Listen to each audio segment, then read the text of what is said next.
చిట్టీల పేరుతో మోసం చేసిన నిందితులు పుల్లయ్యతో పాటు రామాంజనేయులను అరెస్టు చేశారు హైదరాబాద్ సిసిఎస్ పోలీసులు. మధురానగర్, ఎస్ఆర్ నగర్ లో చిట్టీల పేరుతో 20 కోట్లు డబ్బులు వసూలు చేసి పరారయ్యారని ఇటీవల పోలీసులకు ఫిర్యాదు చేశారు బాధితులు.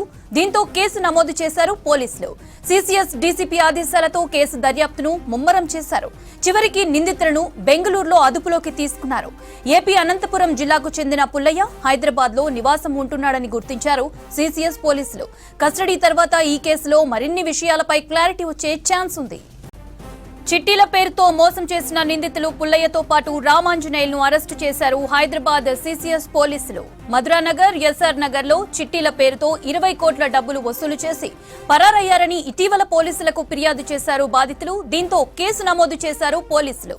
సిసిఎస్ డీసీపీ ఆదేశాలతో కేసు దర్యాప్తును ముమ్మరం చేశారు. చివరికి నిందితులను బెంగళూరులో అదుపులోకి తీసుకున్నారు. ఏపీ అనంతపురం జిల్లాకు చెందిన పుల్లయ్య హైదరాబాద్ లో నివాసం ఉంటున్నాడని గుర్తించారు సిసిఎస్ పోలీసులు. కస్టడీ తర్వాత ఈ కేసులో మరిన్ని విషయాలపై క్లారిటీ వచ్చే ఛాన్స్ ఉంది.